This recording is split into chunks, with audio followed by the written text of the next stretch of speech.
5e mouvement de la première séquence, simple balayage du bras. On vient de finir pousser vers la gauche. Pareil, le partenaire arrive en face et la première chose, on va sortir de l'axe pour le laisser passer. Donc en quelque sorte, c'est un lu puisque on le laisse passer. C'est pour ça qu'avec les pieds, on vient jusque dans la diagonale arrière droite avec le regard. J'ai montré que les pieds là. Avec la main, on accompagne ce qui arrive jusque ici, dans la diagonale, dans la direction de la diagonale. D'accord? Le poids qui était à gauche, là il est toujours à gauche, et il se retrouve transfert de poids.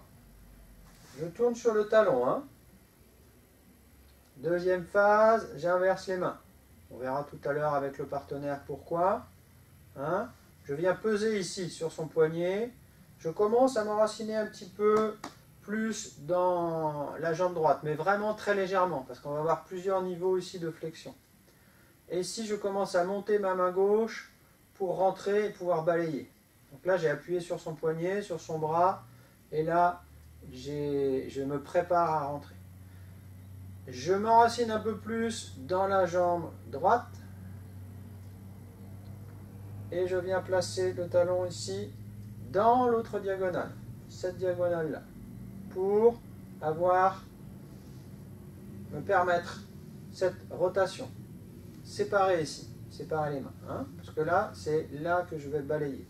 Donc vous avez cette spirale que l'on connaît bien dans notre école, cette spirale vers le bas, et ici, séparer les mains, et si ça n'a pas fonctionné, je vais pousser, hein, avec, alors on peut appeler ça un pipa, c'est la même chose que la dernière partie du pipa, hein, c'est un peigne oblique, quelque part, toujours la poussée ressort, hein, dans la dernière phase. Alors, première phase, je laisse passer. Deuxième phase, j'inverse les mains, je commence à apporter un peu plus de poids sur la jambe droite.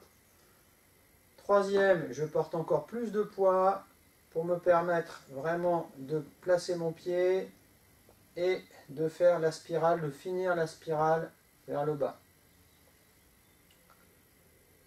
Et ensuite, je repousse.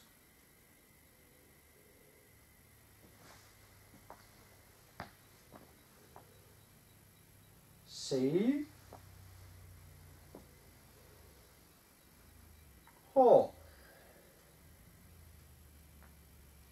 Sei.